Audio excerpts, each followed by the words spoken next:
지금 생방송의 주제가 내 인생을 바꾼 한마디였어요. 말씀하실 분을 모셨는데 남자 대학생이 졸업을 앞두고 신청을 하셔서 나오셨습니다.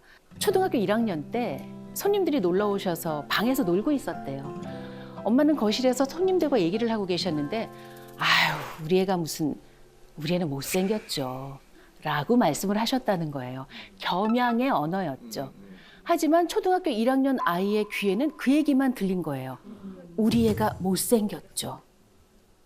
그 말을 듣고 마상, 마음의 상처. 마음의 상처. 그때부터 나는 못생겼구나. 사춘기를 겪으면서 여드름이 나고 누구나 다 그렇잖아요. 나는 정말 못생겼네. 좋아하는 여학생이 생겨서 고백을 하고 싶어도 나는 못생겼는데 내 고백을 받아줄까? 점점 자신감이 떨어지고 자존감도 내려갔습니다. 한번 어머니께 여쭤보지 그러셨어요. 엄마는 진짜로 제가 못생겼다고 생각하세요? 저 이런 말을 들었는데 기억하세요? 여쭤보지 그랬어요. 그랬더니 진짜 그렇다고 말씀하시면 너무 큰 상처가 될 것 같아서 그게 또 공포가 됐구나.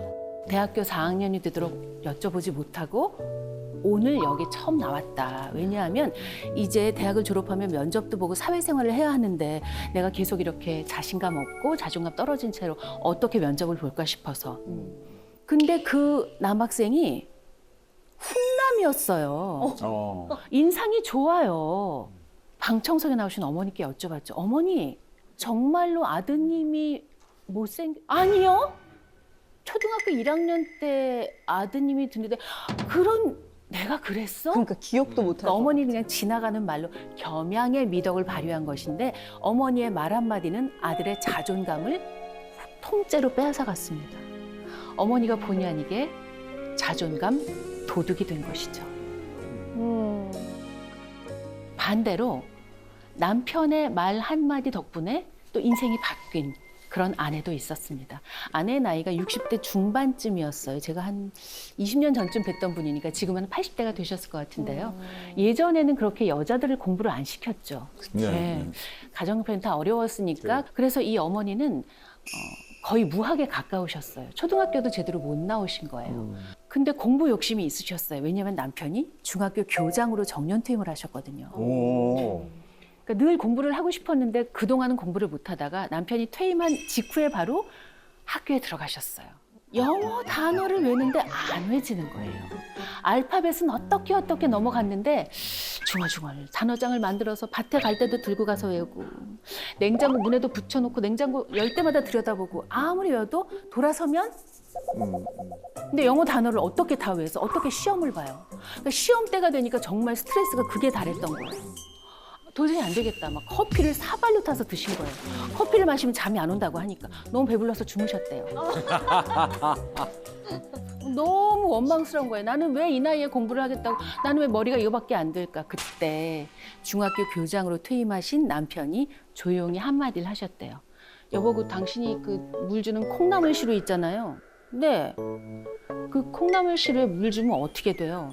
잘 자라겠죠. 물이 빠지죠. 물은 쭉 빠져요, 그죠? 근데 콩나물은 어때요? 공부가 그런 거예요. 근사한 비유다 진짜. 정말 그렇죠. 네. 부인의 눈높이에서 비유를 들어주신 거예요. 오, so sweet. 미사 여구를 늘어놓은 게 아니라 부인이 날마다 보고 느끼는 것을 소재로 하여 부인에게 자신감을 불러일으킨 거죠. 아마 여러분도 그런 경험을 해본 적이 있으실 거예요. 저 있어요. 저는 진짜 평생 지금까지 잊지 못할 딱 두 마디의 말이 있는데 제가 이제 아나운서 시험을 준비할 때 친구가 너 그렇게 해서 아나운서 되겠냐? 이렇게 얘기를 한 거예요. 그래, 너한테 꼭 복수하기 위해서라도 내가 아나운서가 될게 하고 정말 열심히 준비해서 아나운서 시험에 합격을 했고요. 아나운서에 딱 이제 합격을 해서 제가 처음 맡았던 예능 프로그램 MC가 뮤직뱅크였어요. 선배님이 보시고는 너가 지금은 어리니까 이렇게 방송하지만 이렇게 방송해서 오래 할 수 있겠니? 정말 비수요가 이렇게 돼서 꽂혔던 거죠. 그래서 제가 그러면 정말 정신을 똑바로 차리고 방송을 정말 진심으로 해야 되겠다 해서 지금 15년 이상 제가 이렇게 방송을 할 수 있었던 것 같아요. 네가 150살까지 살 수 있겠네. 장수하겠습니다. 저는 약간 응원의 말보다는 약간 저를 자극을 주면 그때부터 막 강해지는 것 같아요. 개방성이 높은 분들은 자기를 약간 자극하는 말이 왔을 때 그냥 원망만 하지 않고 이렇게 동기부여가 되시는 분들이 계세요. 네. 사소한 말 한마디 때문에 엄청난 사건 사고가 일어나서 뉴스에 나오거나 신문 기사에 나오는 거 보신 적 있나요? 그렇죠. 너무 많이 보죠. 예를 들어서 이런 적이 있었습니다. 당신은 키가 작아서 같이 다니기가 창피해. 이런 말을 들은 남편, 부인에게 어떻게 했을까요? 격분하여서 손에 들지 말아야 할 것을 들었고 결국 소중한 생명이 사라졌습니다. 이렇게 저는 뭐 흡연을 하지 않으니까 잘 모르겠습니다만 흡연가들이나 담배 애호가들 사이에서 이렇게 담배 하나 빌리는 건 어려운 일이 아닐 것 같아요. 네. 생면부지 낯선 사람한테도 네네. 한 가지 정도는 빌리거든요. 그런데 좀 담배 한 개비 좀 빌립시다라고 말을 했는데 아이고 돈도 없으면서 무슨 담배를 피워 이 말에 제일 기분 나빠요. 그쵸? 네. 그래서 이렇게 말한 이웃에게 역시 하지 말아야 할 행동을 해서 구속되신 분이 있었습니다.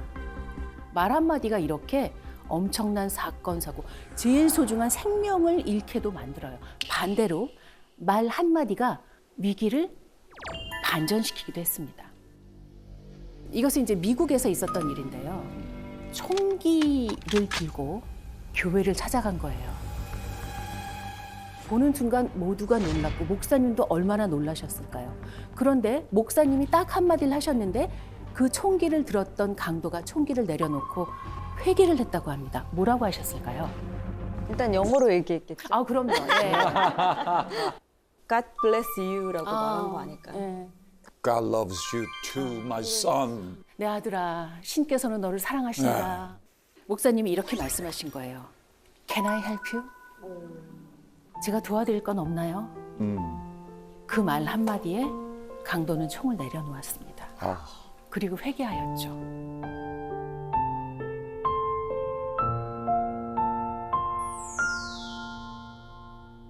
혼자 말하기 말고 일상생활을 하면서 다른 사람과 대화를 나누며 관계를 잘 만들고 싶으시죠? 네. 저는 약간 이렇게 학교 다닐 때는 이 계속 매일매일 보니까 이게 트러블이 있어도 얘랑 화해를 해야만 하잖아요. 이제 어른이 되고 나서는 한 번 화를 내면 안 봐도 상관이 없잖아요. 그래서 어떻게 화해를 해야 될지도 모르겠고 아예 화를 안 내고 참아버리면 이 사람이 너무 싫고 그걸 참는 방법도 잘 모르겠고 그런 얘기 어른들이 하세요. 순한 사람이 화내면 무섭다. 맞아요. 맞아요. 그건 왜 그런 거냐면 순한 사람은 10번 중에 9번을 참기 때문이에요. 9번 참고 한 번 화내는 거기 때문에 이거는 곱하기 10을 해줘야 되는 거거든요. 그렇죠. 폭발해버리죠. 그렇죠. 폭발해버리는 거죠. 근데 기껏 참았다가 한 번 폭발하면 이미지 무너지죠. 관계 힘들어지죠. 일단 내가 너무 싫어. 그래서 그냥 제가 생각한 방법을 말씀드릴게요. 자기 감정을 수치화해보는 게 좋을 것 같아요. 1부터 한 7까지 있다. 친구랑 만나기로 했는데 얘가 또 늦는다고 연락을 해왔어요. 이미 1단계 들어섰어요. 그죠? 근데 그날따라 너무 추워요. 슬슬 화가 오르죠. 2단계. 얘가 막힌다고 더 늦는다는 거예요. 3단계. 안 되겠어. 너무 추우니까 커피를 사러 갔어요. 줄이 너무 길어요. 4단계.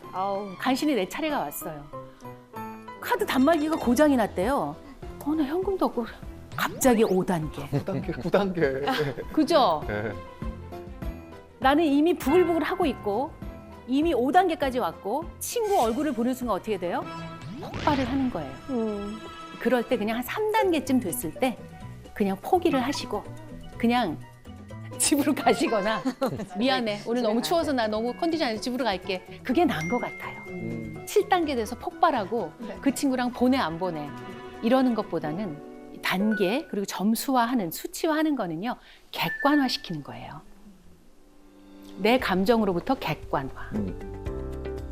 마치 남의 감정인 것처럼 그러면 화가 숫자로 가버리거든요. 이제 완충지대를 두는 거죠. 수치화.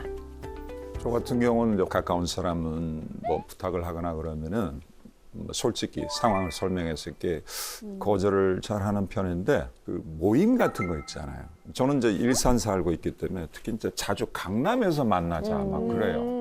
그럼 나갔다 오면 반나절이 날아가요. 그럼요. 시간이. 근데 그거를 갖다가 거절을 갖다가 완곡하게 어떻게 해야 되는데 거절하기가 조금 힘든 것 같아요. 저도 사실 한때 거절 못하는 병에 걸려서 근데 그게 정말 이렇게 압박감이 와요. 이럴 때 어떻게 거절을 하면 좋을지 좀 생각을 해봤어요. 거절할 때는 그쪽에게 선택권을 주는 것도 나쁘지 않다고 들었어요. 상대방에게. 네네네, 상대방에게. 그러니까 예를 어떤 들면 식으로? 그 모임을 주선하시는 분에게 솔직하게 말씀을 하시는 거죠. 네. 너무 가기 싫어요. 아니 지금 집에서 출발을 하면 강남까지 가는데 2시간 반. 네. 식사하고 저녁에 들어오는데 2시간 반. 5시간이 걸리는데 어떻게 하면 좋을까요? 질문을 해요. 아, 외려. 신박한데요? 네네. 그러면 그쪽에서 5시간이나 걸려요. 그럼 다음번에 우리가 한번 일산 쪽으로 가볼까요? 이럴 수도 있고. 아, 상대가 외려 내 입장을 배려하게끔. 그리고 시간을 조금 벌어라. 지연 작전을 조금 펴라. 그러니까 시간이 지난 후에 거절을 당하면 기대가 약간 사그러져서 덜 화가 난다고 해요. 실제로 냉철한 조언이라는 책에서 그런 구절이 있다고 합니다. 상대가 거절의 말에 상처 입지 않도록 적당한 시간이 지난 후에 정중하게 거절하라. 와. 왜냐하면 대부분의 사람들은 어느 정도 시간이 흐른 후에 거절하는 것은 손쉽게 받아들인다. 그동안 처음에 가졌던 기대감이 상당 부분 사그라지기 때문이다.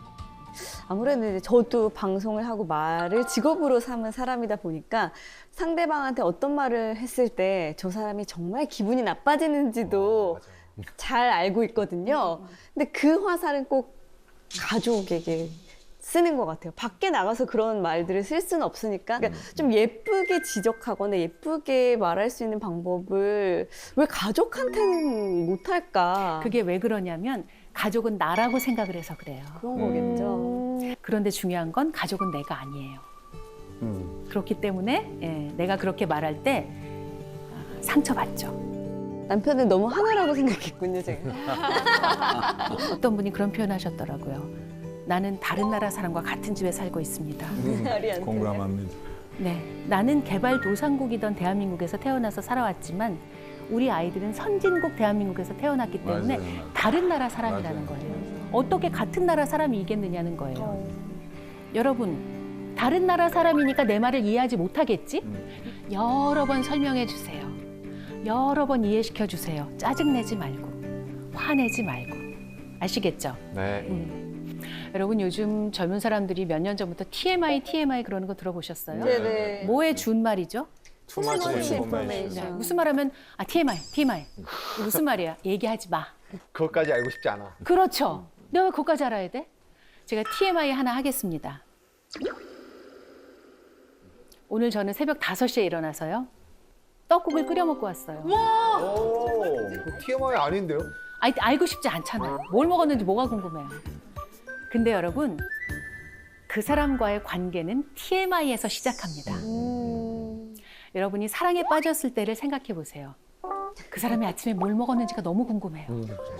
밥 먹었겠지. 근데 반찬을 뭘 먹었는지가 너무 궁금해요. 그 사람이 회사에 출근했겠죠. 뭘 타고 갔을지가 너무 궁금해요. 차 몰고 갔겠죠. 별일은 없었는지가 너무 궁금해요. 이게 TMI. TMI예요. 즉 여러분이 TMI 말하는 순간 난 널 사랑하지 않아. 난 널 거부해. TMI 하지 마. 이거는 관계를 단절하겠다는 뜻이에요. 농담 뜨개질이라는 표현을 했어요. 뜨개질 아시죠? 한 코 한 코 나아가요. 내가 농담 한 번, 네가 농담 한 번, 내가 TMI 한 번, 네가 TMI 한 번 이렇게. 그러면 결국 우리 사이에는 목도리도 완성이 되고 조끼도 완성이 되는데 TMI라고 말을 막는 순간 우리 사이에는 아무것도 이루어지지 않아요. 그러니까 우리 농담 뜨개질을 너무 피하지 말자고요. 친한 사람이랑 한번 해보자고요. 요즘 젊은 사람들 말 중에 좀 이해 안 가는 말 뭐 있으세요? 킹받쥬. 그죠? 예. 아 진짜 킹받쥬 싫어요. 그죠? 진짜 옛날에는 야 왜 화났어? 이건데 요즘에는 킹받쥬. 그러니까. 표정도 이렇게 해야 돼. 맞아요. 진짜 그래가지고 잘하십니다. 그거 진짜 그 뭔가 남을 비꼬기 위한 단어잖아요. 그쵸. 근데 요즘에 어린 친구들이 너무 잘 써. 그러니까 뭐 개자를 붙여가지고 그쵸. 음. 예. 개 맞습니다. 맛있다고 왜 그런 거야? 개 귀엽다. 그러니까 왜 그런 거예요? 개꿀. 예. 이런 얘기를 하더라고요. 개는 선생님 말씀하신 것처럼 나쁜 데다 붙이는 거였어요. 개복숭아나 개살구는 먹을 수가 없어요. 그러니까요. 떫어서. 네. 근데 요즘은 좋은 거 앞에 개라고 써요. 아. 그렇게 붙여요. 예. 그리고 열받는다. 나쁜 말 앞에 킹을 넣어요. 좋은 걸 붙여요. 제가 생각한 건 이거예요. 요즘 사람들은 자기 감정을 드러내고 싶지 않구나. 좋은 건지 나쁜 건지 알 수가 없잖아요. 그래서 어른들이 킹받쥬 무슨 개꿀 왜 그렇게 말을 해라고 질책을 하지 마시고 나쁜지 좋은지를 말하지 않는구나. 내 감정을 드러내지 않음으로써 상처를 받고 싶지 않은 거구나. 저는 그렇게 좀 이해를 해주시면 좋을 것 같아요.